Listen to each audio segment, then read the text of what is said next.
माझा नवरा रात्री माझ्याबरोबर करताना लाईट बंद करायचा. मला तर उजेडामध्येच ते करायला आवडायचं, पण माझा नवरा खोलीत अंधार झाल्यानंतरच माझं ते दुखेपर्यंत माझ्यावर रात्रभर प्रेम करायचा. माझी खूप इच्छा होती की तो रात्री माझ्याबरोबर काय करतो, कसं करतो हे बघायची. म्हणून मी एके दिवशी त्याला लपवून एक छोटी बॅटरी जवळ ठेवली आणि रात्री हळूच चमकवली. तेव्हा तर माझ्या पायाखालची जमीनच सरकली. रूममध्ये तर त्याचे सगळेच. मी 10वीला असतानाच माझं लग्न झालं होतं. मी फक्त 16 वर्षाचीच असताना माझ्या अंगाला हळद लागली. माझं नाव सोनम आहे. माझे आई वडील शेती करतात. त्यांची परिस्थिती गरिबीची असल्यामुळे माझ्या आधी माझ्या 2 बहिणींचे देखील लग्न लवकर झाले होते. जेव्हा कधी सणावाराला माझे दोन्ही दाजी घरी यायचे तेव्हा तर मला खूप लाज वाटायची, कारण ते दोघं माझ्याबरोबर खूप मस्करी करायचे. हे माझ्या आई वडिलांना आवडत नव्हतं, कारण आमचं कुटुंब खानदानी होतं. मी तर नुकतीच तरुण होत होते. एके दिवशी माझ्या दाजीने माझ्या लग्नाविषयी माझ्या वडिलांना विचारलं. वडिलांनी सांगितलं की हो, सोनमचं लग्न यंदा उन्हाळ्यातच करायचं आहे. मग दाजीने त्यांना मुलाचा पत्ता सांगितला आणि मुलाचा फोटो देखील त्यांनी मोबाईलमधून माझ्या वडिलांना दाखवला. मुलगा दिसायला खूप सुंदर होता. मला सुद्धा तो आवडला. मग उन्हाळ्याच्या सुट्टीत माझ्या घरच्यांनी अमोल बरोबर माझं लग्न करून टाकलं. माझा नवरा अमोल दिसायला खूपच मस्त होता. मला तर लग्नातच खूप हवासा वाटत होता. मला त्याच्याबरोबर मधुचंद्र साजरा करायला खूपच उतावळापणा होत होता. मी होतेच तारुण्याच्या उंबरठ्यावर आणि त्यातच असा देखणा मुलगा मला नवरा म्हणून भेटला होता. म्हणून तर माझ्या हृदयात चांगलीच आग पेटली होती. मला त्या रात्रीची खूप आतुरता लागली होती. शेवटी ती रात्र आलीच. मी चांगली सजून रूममध्ये बसले होते. तेवढ्यात माझा नवरा अमोल रूममध्ये आला आणि त्याने माझा हात पकडला. माझ्या तर सर्व अंगात मुंग्या येत होत्या. आयुष्यात पहिल्यांदाच मला एखाद्या देखण्या पुरुषाचा स्पर्श झाला होता. म्हणून तर मी घाईवरून गेले होते. त्याने तर माझ्या अंगातली ताकद हिरावून घेतली होती. मी तर त्याच्या स्वाधीन झाले होते. तेवढ्यात अमोलने रूममधील लाईट बंद केली. रूममधील लाईट बंद केल्यानंतर त्याने माझ्याबरोबर ते सर्व केले जे नवरा बायको रात्री करतात. रात्रीच्या 11 वाजता तो मला प्रेम करत होता, तर सकाळच्या 6 कधी वाजल्या हेच मला समजले नाही. रूममध्ये तर अंधारच होता. मी झोपेतून उठायच्या आधीच अमोल आंघोळ करून तयार झाला होता आणि त्याने माझ्यासाठी चहा सुद्धा करून आणला होता. मला तर चालता देखील येत नव्हते. माझं ते खूप दुखत होतं. कशीबशी तासभराने मी उठून उभा राहिले. अमोलचे आई वडील गावाकडे राहत होते, म्हणून घरात आम्ही दोघेच नवीन नवरा बायको असायचो. त्यामुळे कोणीच टोकणारे नसल्यामुळे दररोज रात्री आम्ही दोघे खूप मस्ती करत होतो.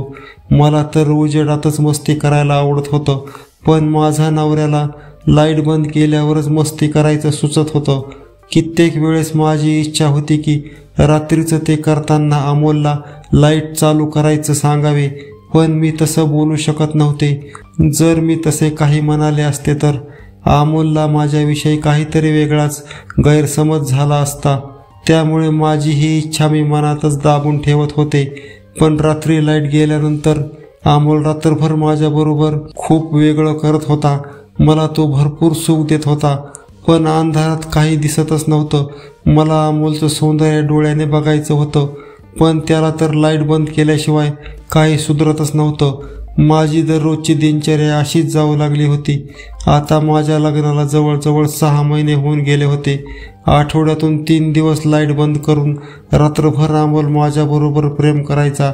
लग्नानंतर आम्ही दोघंजण कुठेच फिरायला गेलो नव्हतो. म्हणून एके दिवशी अमोलने मला गोव्याला फिरायला नेले. तेव्हा मी त्याला विचारले की अमोल, तुम्ही दिवसा माझ्याबरोबर प्रेम का करत नाहीत? त्यावर अमोल म्हणाला की दिवसा मला मूडच येत नाही आणि रात्री तर लाईटमुळे माझ्या डोळ्याला खूप त्रास होतो. तो असं बोलल्यानंतर मला त्याचा प्रॉब्लेम समजला होता. बहुतेक त्याच्या डोळ्याला खूप त्रास होत असेल, म्हणून तो रात्री लाईट बंद करून माझ्याबरोबर झोपत असेल, असं मी मनात विचार केला आणि तो विषय तेथेच बंद केला. माझा नवरा माझ्या सर्व इच्छा पूर्ण करत होता. तो मला सोने नाणी मी म्हणेल ती वस्तू आणून द्यायचा. लग्न झाल्यापासून मी ज्या वस्तूवर बोट ठेवेल ती त्याने मला घेऊन दिली होती आणि रात्री देखील तो माझं दुखेपर्यंत मला भरपूर सुख द्यायचा. म्हणून मला अमोल आता खूप आवडू लागला होता. मला त्याच्यावर जास्तच प्रेम होत होतं. त्यामुळे मी माझ्या नवऱ्याला दररोज बदाम, काजू आणि मनुके मिसळलेलं छान दूध पिण्यासाठी देत होते. मी त्याला भरपूर पोषक खाऊ घालायचे. अमोल तर माझा आवडता बैल झाला होता. त्याला चांगले पोसणे हे माझे कर्तव्य होते. माझ्या रानात तो भरपूर मेहनत करायचा म्हणून मी तर त्याला खूपच जपत होते. मित्रांनो, माझं शेत काय आहे हे तुम्हाला समजलेच असेल. गोव्याहून परत आल्यानंतर अमोलने काही दिवस सुट्ट्या घेतल्या होत्या. माझा नवरा एका बँकेत मॅनेजर म्हणून काम करत होता. असंच एकदा मी माझ्या नवऱ्याचा मोबाईल घेतला आणि सहज व्हॉट्सॲप आणि इतर फोटो पाहू लागले. अचानक माझा बोट कॉल रेकॉर्डिंगकडे गेला आणि एका फोनच्या कॉल रेकॉर्डिंगवर मी टच केला. जेव्हा ती कॉल रेकॉर्डिंग मी ऐकली तेव्हा तर माझ्या सर्व अंगात काटाच फुटला होता. मला तर काहीच कळत नव्हतं. ती कॉल रेकॉर्डिंग अशी होती की ज्यामध्ये अमोल एका विकास नावाच्या माणसाशी बोलत होता. ती रेकॉर्डिंग परवा दिवशीची रात्रीची होती आणि त्या दिवशी अमोल तर बँकेच्या कामानिमित्त रात्रीच बाहेर गेलेला होता. तो विकास नावाच्या व्यक्तीला म्हणत होता की मी आता घरी नाही आहे. मी तर शेजारच्या गावात बँकेच्या कामासाठी आलो आहे. मी सकाळी पहाटेपर्यंत घरी पोहोचेल. मग माझ्या ध्यानात परवाची रात्र आली, कारण त्या रात्रभर मी तर अमोल बरोबर प्रेम करत होते. मग अमोल बाहेरगावी कसा काय जाऊ शकतो? जर तो बाहेरगावी गेला तर माझ्याबरोबर रात्रभर प्रेम करणारे कोण असावा? मग माझ्या ध्यानात आलं की अमोल त्या विकास नावाच्या माणसाला खोटं तर बोलत नसेल ना.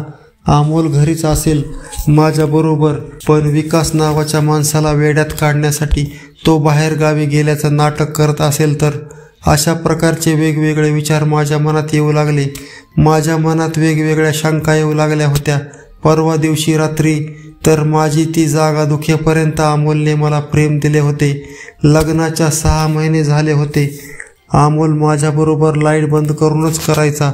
आता मला बघायचं होतं की नेमकं हे काय आहे. मला अमोलवर खूप विश्वास होता, पण ती रेकॉर्डिंग ऐकून माझ्या मनात शंका निर्माण झाली होती. मला ती शंका दूर करायची होती. मी खूप प्रयत्न केले ती शंका मनातून काढून टाकायची, पण तो विचार माझ्या मनातून जातच नव्हता. म्हणून मी एके रात्री माझ्याजवळ एक छोटी बॅटरी घेतली. माझी देखील खूप इच्छा होती की अमोल कपडे काढल्यानंतर कसा दिसतो हे देखील मला पाहायचं होतं. मला माहीत होतं की माझा नवरा अमोल माझ्यावर खूप रागवेल, पण आता माझी मनस्थिती खूपच विचित्र झाली होती. मला त्याला तर पाहायचंच होतं. मग रात्री 11 वाजले होते. अमोलने लाईट बंद केली आणि माझ्याबरोबर प्रेम करू लागला. त्याने तर माझ्या अंगावर 1 इंच देखील कापड शिल्लक ठेवले नव्हते. मी पूर्ण निर्वस्त्र झाले होते. असेच 2 तास झाले होते. तो माझ्यावर खूप प्रेम करत होता. मग मी अचानक हळूच ती छोटी बॅटरी घेतली आणि उजेड केला. तेव्हा तर माझ्या पायाखालची जमीनच सरकली. मी माझ्या आयुष्यात देखील असा विचार केला नव्हता. ते दृश्य मला दिसले. माझ्या रूममध्ये तर खूप लोक होते. जवळजवळ 10 ते 15 माणसे पूर्ण निर्वस्त्र माझ्या रूममध्ये उभाच होते आणि मला एक एक जण येऊन प्रेम करत होता. मी छोट्या बॅटरीचा उजेड चमकून पाहत होते आणि ते लोक सुद्धा माझ्याकडे बघत होते, पण मला कोणीच बोलत नव्हतं. मला माझ्या रूममध्ये माझा नवरा अमोल दिसलाच नाही. मला याचं खूप वाईट वाटत होतं. मला आता समजलं होतं की माझा नवरा गेली 6 महिने झालं माझ्याबरोबर असे करीत होता. तो मला तर दुसऱ्यांच्या हवाली करत होता. रूममधील एवढ्या मोठ्या गर्दीत आता मी काहीच बोलू शकत नव्हते. रूममध्ये जेवढे लोक होते तेवढे माझ्यावर रात्रभर प्रेम करत होते. मी आता रडल्याशिवाय दुसरे काहीच करू शकत नव्हते. मला माझ्या नवऱ्याचा खूपच राग आला होता. आता मी त्याला सोडणार नव्हते. त्याने तर माझं आयुष्य बर्बाद करून टाकलं होतं. मला तर त्याने एक वेश्या करून टाकलं होतं. गेली 6 महिने झालं मी डोळे झाकून माझ्या नवऱ्यावर विश्वास ठेवत होते आणि त्याने तर माझा असा विश्वासघात केला होता. गोड बोलून त्याने तर माझी वाटच लावली होती. सकाळ झाल्यानंतर मी अमोलला काहीच बोलले नाही. मी बारकाईने त्याच्यावर लक्ष ठेवत होते. तो ड्युटीला जाताना मी हळूच त्याचा पाठलाग करू लागले. तेव्हा अमोल एका व्यक्तीच्या गाडीवर बसला आणि कुठेतरी जाऊ लागला. तेव्हा मी देखील एक रिक्षा भाड्याने घेऊन त्याचा पाठलाग करू लागले. मग तो व्यक्ती अमोलला घेऊन एका निर्जन ठिकाणी थांबला आणि तेथे माझ्या नवऱ्या अमोलला त्याने खाली वाकवले आणि त्याची पॅन्ट काढली. ते दृश्य खूपच विचित्र होते. मला तर पाहूसुद्धा वाटत नव्हते. म्हणजे माझा नवरासुद्धा एक पुरुष नव्हता, तो तर वेगळाच काहीतरी होता. त्याला सुद्धा माणसं लागत होते. अमोल एवढा गलिच्छ माणूस असेल मला कधीच वाटलं नव्हतं. मग त्यांचं ते झाल्यानंतर अमोलने त्याच्याकडून काही पैसे घेतले आणि म्हणाला की रात्री सोनम तयार आहे.